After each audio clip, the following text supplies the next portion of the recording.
Alright everyone, so today we are going to cover a very different topic from usual, which is about the random sleep schedules that we often know and categorize and their effects on our own health. Today the discussion is hosted by me, GeneralNguyen, from the Discord community, so thanks for showing up. So the first thing from the research article that I link in the reference section and also the channel is about the irregular sleep schedules that include like very weird sleep and wake times. So it has been observed that these schedules have a relative absence of circadian rhythm, and it is also worth noting that the total sleep time may be normal for these schedules, and the sleeps are also observed to be distributed throughout the day and night. So there's no zone where sleeping is not restricted and stuff like that. So it's just pretty much sleep whenever tired or sleepy enough, and random schedules are also associated with neurological impairment. So in the case of depression, mental retardation, and dementia, and also Alzheimer's, as mentioned in the article. Depression is one of them, but it's not directly in there, but it is also one of the neurological impairments that I'm going to cover next because it's very important. The exact causes for the irregular sleep-wake patterns are not very well known, and it is also possible that the damage to the circadian pacemaker in the SCN, which is a region in the hypothalamus, is observed in these sleepers. So that's why their sleep becomes chaotic and random on a daily basis. The risk factors that I want to mention is the age of these people. So we know that our sleep becomes fragmented and divided into different types of length and duration throughout the day, as mentioned in the study, and it is not something unfamiliar. We know that it happens even in healthy old adults. There's also no difference in the gender, which causes the sleep to be fragmented or divided into several smaller chunks. Another factor is that the light exposure. So that is something that I don't really fully understand, but it is said that old adults have impaired vision, which is common sense. So probably because of it reduces the light exposure. So what it means is that light is one of the most important cues that dictate circadian rhythm. So to avoid using blue light, that is the time that we suggest that we are about to sleep, so we don't expose ourselves to blue light. So because older people have reduced light exposure, that might suggest that it is harder for them to kind of differentiate between the exact sleep times per day, even though they still sleep at night. But for the most part, their sleeps are also scattered throughout the day as well in the form of shorter naps. There is no. Excuse me. Yeah. I don't think that blue light exposure or a reduction in blue light exposure is the cause to older people having a more fragmented sleep or random sleep pattern, because if it were, as you suggested, that they received less light, then I expect their sleep patterns to more resemble a free-running sleep pattern that's seen in blind people mostly. But there are of course still other sight givers that are affecting their circadian rhythms. So I think that they'd have possibly longer or shorter day and night cycle, but I don't see the randomness as you're describing here coming from a lower exposure to light. Yeah, I agree. We know that in blind people, their sleep is free running. So I would agree with that. Like older people tend to free run their sleep more often. It's still somewhat chaotic, and it's not going to be like stable when we try to sleep normally like we are now. So I mean, sleep disturbances in old people are definitely real. So whether it's in the form of free running or like, having random naps, then that's also a characteristic of irregular sleep-wake schedule. And the last factor, and the last risk factor is that there is no genetic predisposition evidence that is direct enough to draw a conclusion, except for in the case of patients with Alzheimer's disease. So it is observed that in these patients, they don't have the ability to control their sleep schedules anymore because their brain's functions have been severely impaired to the point that it directly affects their sleep, causing their sleep to be lighter and also more divided into smaller chunks without them being able to control it. So it is something to note that Alzheimer's disease is also very disruptive to sleep as well. So the methodology in this article is that there are different types of tools that the scientists use to record the sleeps of these people who sleep irregularly and also wake up irregularly at different times in the day. So the first one is the sleep log, which is something that we also use as people logging their adaptation and stuff like that. So in this case, people who are able to log their sleep themselves are, I mean, just designated to do just that. But for patients who are not capable of logging sleep themselves, and it is observed from their behavior, emotional responses, and overall mood. So that's the way that the conclusions can be drawn from those people. There is also the morning and eveningness questionnaire. So that is more based on different chronotype, but it is not really used because of the relative absence of circadian rhythm, as noted earlier. It is usually impossible to exactly pinpoint if these people are more of the evening or morning type. The next one is actigraphy. So if you don't really know what it is, it's just about measuring the different types of activities in the form of sleep and wake cycle. So it's more about the measurement of BRAC or ultradian rhythm within 24-hour measurement to determine that if these people still sleep within the 24-hour rhythm or not. The next ones are just phase markers. So it's used to mark the different types of phase in their sleeps. So just to make sure if it is characterized as a delayed sleep phase disorder or advanced sleep phase or whatever that is. And the time light exposure is just that the scientists were trying to make the sleep times more consistent to dictate the time that these patients are sleeping and waking up.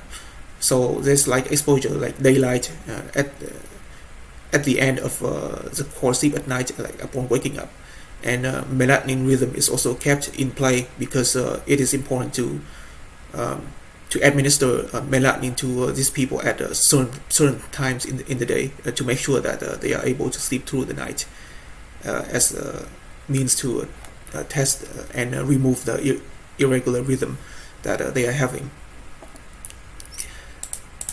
Okay, so the treatment for the irregular sleep patterns and waking time is that there are different ways that people used to get rid of the symptoms, but the most common ones are just prescribed sleep-wake scheduling. So it's just like how we design schedules for people who come to this court and ask about what kind of schedules that would fit their daily life better.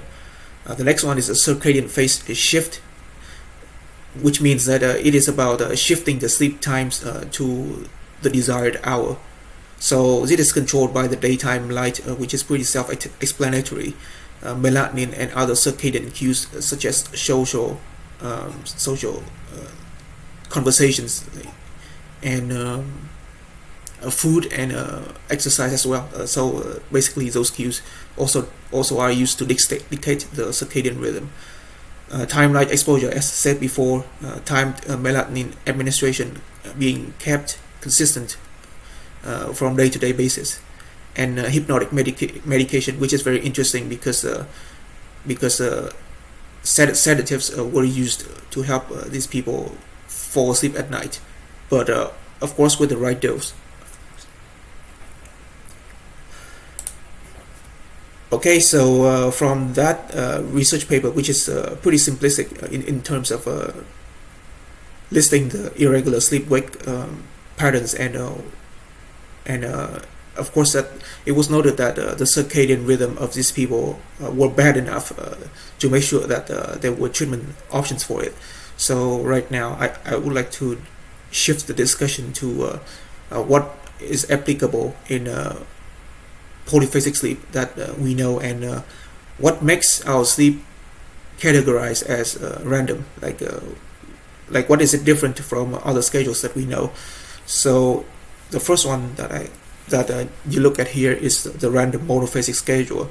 So if you are doing a regular monophasic schedule, that means that your sleep time is usually at night or at a very consistent time during the day, whatever that time that is, but like you don't really move your sleep around that much. So it's within maybe 1 or 2 hours, and you still mostly sleep at night. So that's a normal monophasic schedule, and it is demonstrated in healthy adults.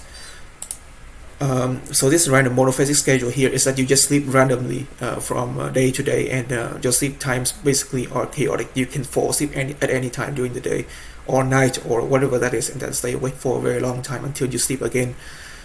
The random monophasic schedule can be divided into two smaller categories. One is the free running sleep, which is also monophasic sleep by nature, in which you just shift your sleep later and later into the night, and it keeps getting later, and it invades your morning time, so that it is very hard to fit into your daily life, and it takes a long time for just your sleep schedule to be back to the normal point at day one. So that is a free running sleep. And the second category is this one, just random monophasic, moving your sleep all around, and it can be either advanced or delayed. But most of the time that we see here, it is about delayed sleep phase syndrome, because if you are exposed to blue light at night, then it makes it harder for you to fall asleep at night, and you just have to sleep at a later time in the night. We have had a lot of people come here and say that they sleep from maybe 4 or 5 a.m. to like noon. So that's a prime example. The next type of the random sleep that we know is the hybrid between monophasic and polyphasic. So this basically means that you sometimes you sleep monophasic, but some days you have polyphasic behavior. For example, some days you add a nap during the day, or maybe more than one nap. So that's just about it. And the last category which is also an interesting one, is a random polyphasic behavior. So this means that your sleep basically has no structure, and you usually need at least 2 sleeps per day to sustain your wakefulness. Otherwise, you will be very tired. And because of that, there is actually no rule as to how your sleep cycle is formed and how long it actually lasts. It's different every single time, and it's basically impossible to control. Sometimes you can wake up after 4 hours, which is not aligned with the 90-minute sleep cycle rule that we know. But sometimes you also wake up after 90 minutes, which fits. But sometimes you also wake up after a very short period of time, like 1 hour, if you already sleep that much during the day. But the basic premise is that you always have to rely on at least 2 sleeps to be able to sustain your wakefulness. Okay, so from the Discord community that I have gathered and talked with a lot of newcomers throughout the 3 years in this community, I have circled out 8 people who have or are on a type of a random schedule it is one of those three that I mentioned, and like the majority of these people claim to have some kind of depressive symptoms, not officially diagnosed, but they claim to have some kind of it. So it's either temporary or chronic or long-term depression, which is not clear enough. But it's interesting that they remark that they have some kind of symptoms like that. They were also unable to maintain a consistent and fixed sleep schedule on a daily basis. So, as before, sleep times are chaotic, and they don't have control over their sleep schedule. And these people also have poor sleep hygiene, in that they don't actually practice sleep hygiene at all. So they just sleep regardless of time and when they're tired and sleepy enough. So the sleep times just basically rotate every day, almost every day. Six people out of 8 are not satisfied with their sleep, so that's why they want to follow some kind of a consistent sleep schedule, a 24-hour rhythm, to have more consistency and to stabilize the sleep and wake times. Other characteristics that I observed from these cases are that they sleep and wake up with sleep inertia, whether it is without or with alarms, and this doesn't really match up with their total sleep time spent in bed, because these people never actively try to reduce their total sleep. So it is usually common to expect that they would have a sufficient amount of sleep and be rested after their sleep, but this is not the case with random schedules. I mean, it's not consistent, it's not all the time, but it's inconsistent. These people also had WASO, which stands for wake after sleep onset. So basically, this is something that is very dangerous in polyphasic adaptation, and not just normal sleep. So it basically means that after you fall asleep for a while, you sleep for a couple hours, and then you just suddenly wake up. Whether that means that you have to go to the bathroom or you are woken up by something, and it takes you a pretty long period of time to go back to sleep, maybe 30 minutes or 1 hour, which is very disruptive. So that is WASO, and it's something that is very hard to get rid of. Oversleeping, excessive overall sleepiness, and sleeping to alarms, those are all very common, because sleeping randomly means that the body is confused and it cannot really differentiate between the real sleep and the wake times, as well as like what kind of sleep that you are getting, whether it is a slow wave sleep or REM sleep or whatever that is. It's just really all over the place. Also, there are a lot of people that join our Discord community with some kind of a random sleep behavior. For example, a lot of cases, more than a couple dozens or even hundreds over the years, have said that their sleep is all over the place, which is a trademark characteristic of random sleep, because of the vastly varying sleep times from day to day or on a very regular basis, and their sleep quality is remarked by them to be bad enough that they have to resort to polyphasic alternatives to see if their sleep is going to be fixed. And and the vast majority of cases reported sleep deprivation or some kind of fatigue, not feeling rested at all, which is very common from a messy sleep schedule. So previously I mentioned about depression and it being a neurological impairment. So the reason why depression is very important is that I note that there are a couple cases of depressed people in the Discord community, and it is interesting that they claim to have depressive symptoms of some kind. So because depression is something that is far from unpopular in the community, I actually did some research on this and was able to find an article about how depression affects sleep quality and random sleep behavior. So there are 4 different types of characteristics. The first one is that depressed people have trouble sticking to a fixed sleep schedule, as you see quite a few cases over the years change their sleep schedules on a daily basis, like some of the people that I don't want to name, and or just very often, like after a week or 2 weeks. They also have a delayed sleep phase, which is something that the article points out. I'll show you that one in the reference section later on.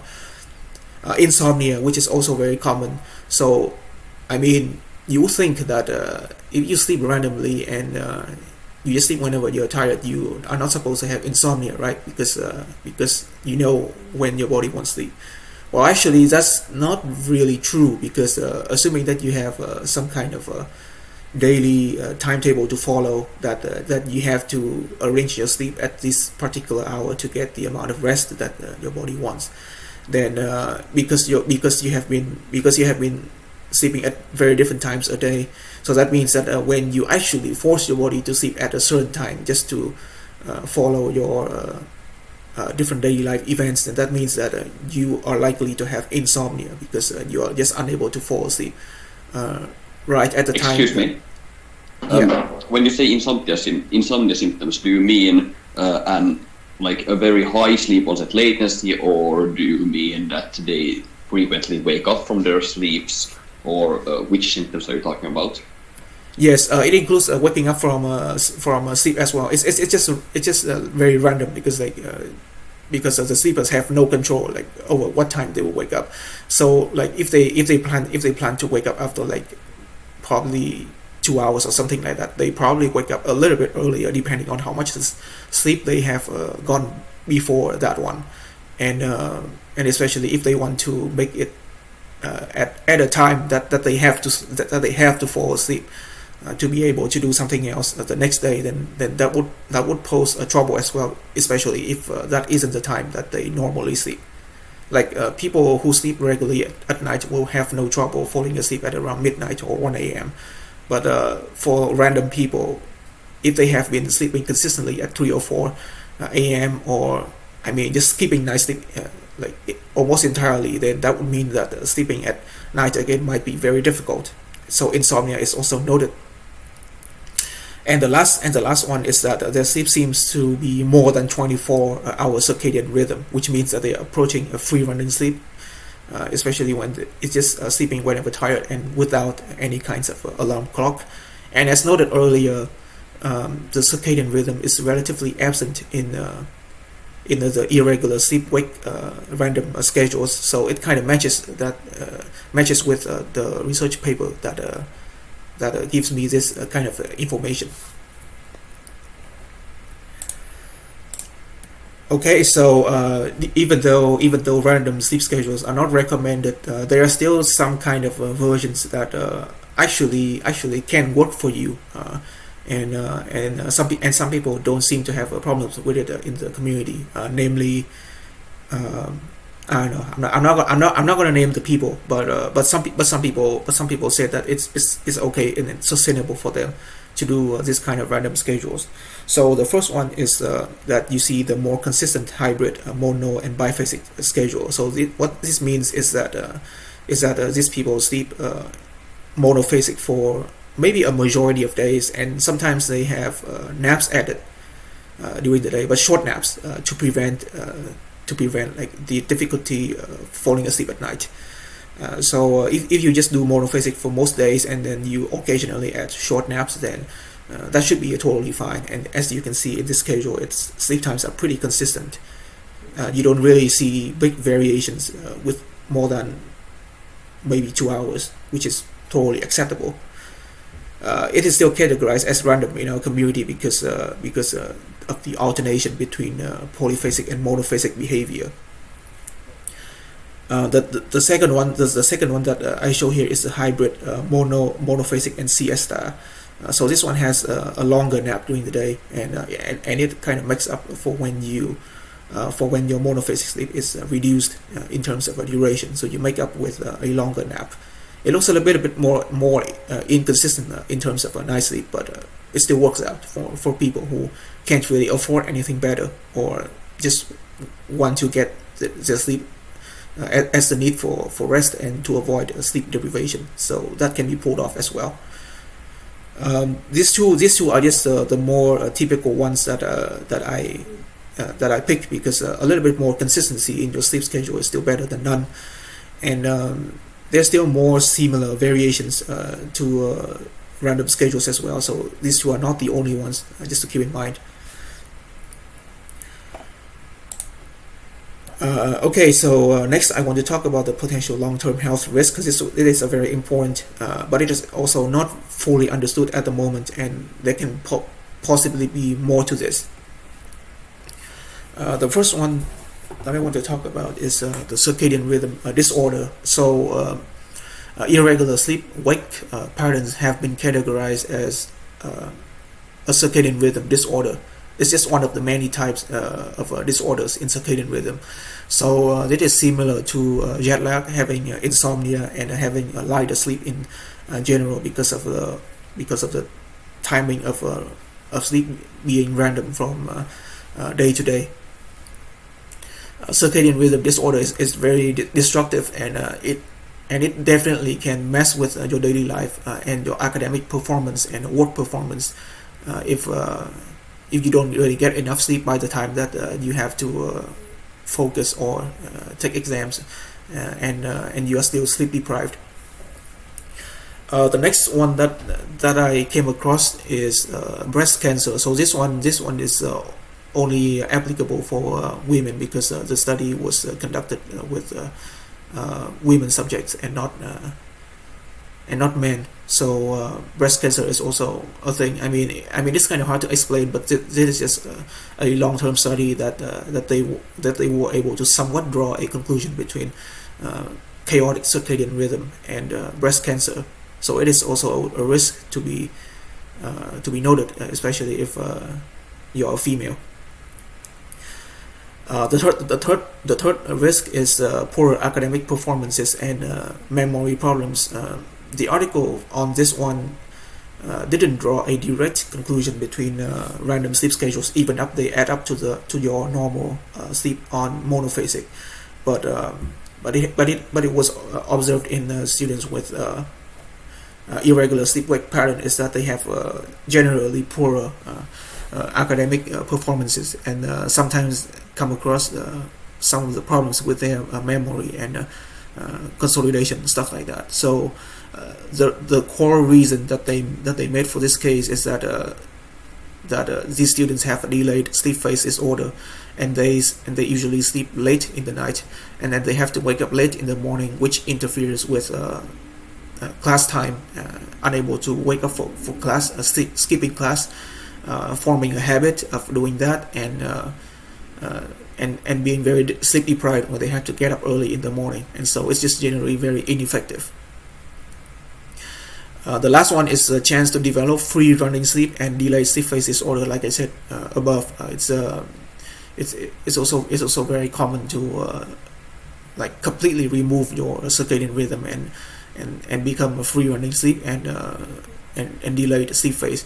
I mean, if it fits your lifestyle, and if your lifestyle requires that you have to sleep that way, then I mean it's whatever. But usually under conventional study and work society that we have right now, it is going to be very hard to afford to sleep like that, and you have to basically schedule your life events around your sleep, which is also very hard to do because your sleep varies from day to day.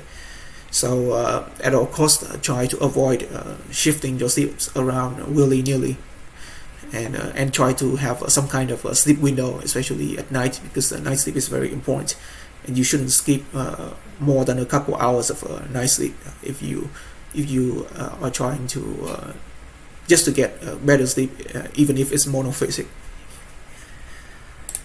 And lastly, what I have here is a reference section. The first link is an article that I used from the irregular sleep wake section to include the information here, and the next things are just about the risk factors and correlation between depression and poorer sleep, as I put in the previous slides. And that's it for the discussion today. If you have any questions or anything that you want to speak up, then feel free to.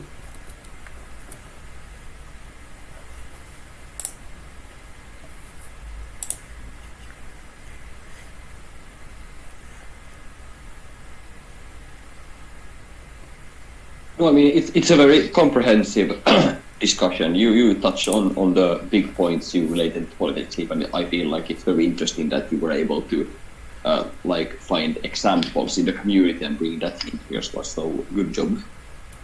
Thank you.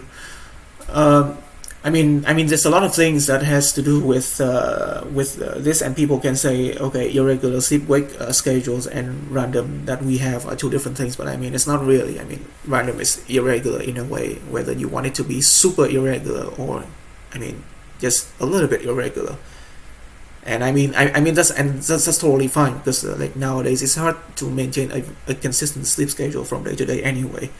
I mean, there usually has to be some kind of variation in sleep times, but as long as you stick to some kind of principles and do everything to improve your sleep, like sleep hygiene, take melatonin if you have to, and eat healthy, especially the diet, which is very important in good sleep, and do other things like exercise. I mean, your sleep schedule should be fine, and it actually should be sustainable for some time. I mean, even though it is less ideal than adapted polyphasic sleep.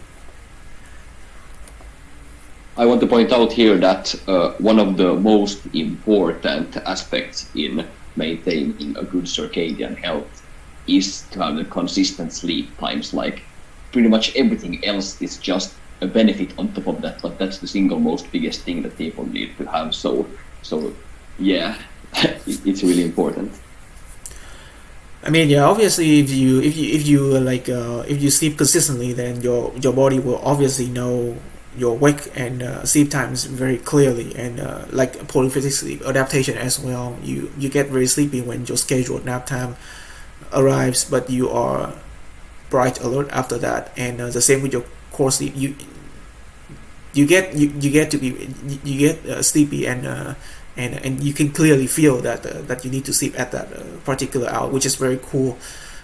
So having a consistent sleep schedule might sound like something that you don't really want because you have to sleep at the same times every day. But I mean, it's the same. It's the same as when you pick your clothes and you head out for work at the start of the day. I mean, you already have something to wear, so that like in the morning you don't have to put on some random stuff and then head out that way, and with your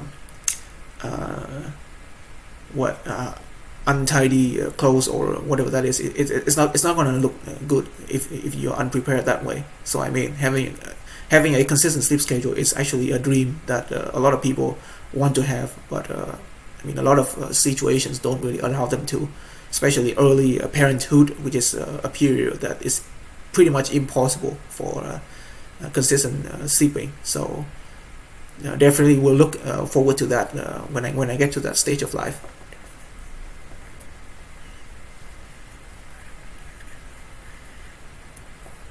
Okay, so if there is nothing else to add, then I will end the discussion here. So thanks for joining in and listening, and there will be another discussion next week, and I will record them as well. Yep, bye, thank you.